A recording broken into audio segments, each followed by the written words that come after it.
Assalamualaikum warahmatullahi wabarakatuh. Saya Oktavianjana Marsha dari kelas 10 MIA 1 akan menjelaskan faktor pemicu terjadinya tanah longsor, ciri-ciri akan terjadinya tanah longsor, dan mitigasi tanah longsor.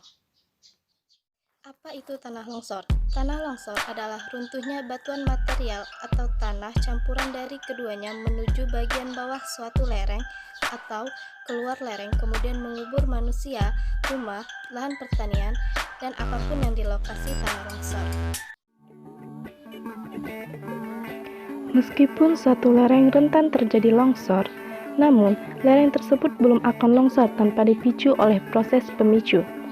Proses pemicu terjadinya longsor yaitu peningkatan kandungan air di dalam lereng, getaran pada lereng akibat gempa bumi, ledakan getaran alam atau kendaraan, peningkatan beban yang melebihi daya dukung tanah, penebangan pohon secara liar, perubahan fungsi lahan, tidak diterapkannya sistem terasering. Tanda-tanda utama akan terjadinya tanah longsor. Yang pertama, adanya retakan panjang di lereng dan suara bergemuruh yang disusul oleh getaran tanah. Munculnya air tanah secara tiba-tiba, air sumur sekitar tebing menjadi keruh, dan adanya longsoran batu-batu kecil. Mitigasi bencana alam tanah longsor dapat dilakukan sebelum terjadi bencana, sedang terjadi bencana, dan setelah terjadi bencana. Sebelum terjadi bencana longsor. Sebelum terjadinya longsor, hal yang dapat dilakukan berupa kesiapsiagaan terhadap longsor, yaitu sebagai berikut.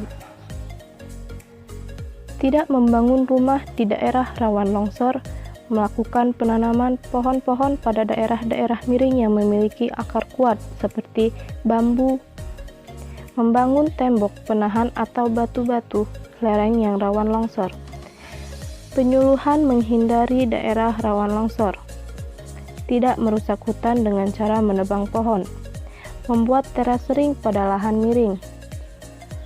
Yang kedua, sedang terjadi bencana. Kegiatan yang dapat dilakukan ketika sedang terjadi longsor, yaitu segera menyelamatkan diri dengan keluar rumah jika terjadi hujan besar. Jika ada suara gemuruh setelah hujan besar, segera menghindar. Yang ketiga, setelah terjadi longsor, kegiatan rehabilitas dan rekonstruksi yang ditunjukkan agar kehidupan masyarakat kembali normal. Menyelamatkan korban secepatnya ke daerah yang lebih aman.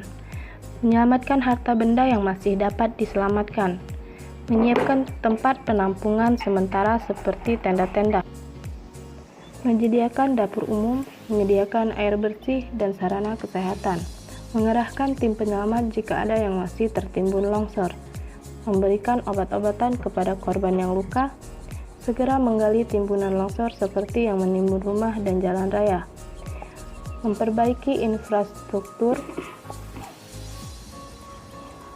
merelokasi warga ke tempat yang lebih aman, melaporkan kerusakan dan kerugian harta benda kepada pihak berwenang, tanami kembali daerah yang bekas longsor atau daerah di sekitarnya untuk menghindari erosi yang telah merusak lapisan tanah. Perhatikan terjadinya longsor susulan. Mematuhi instruksi dari pemerintah. Sekian penjelasan dari saya. Wassalamualaikum warahmatullahi wabarakatuh.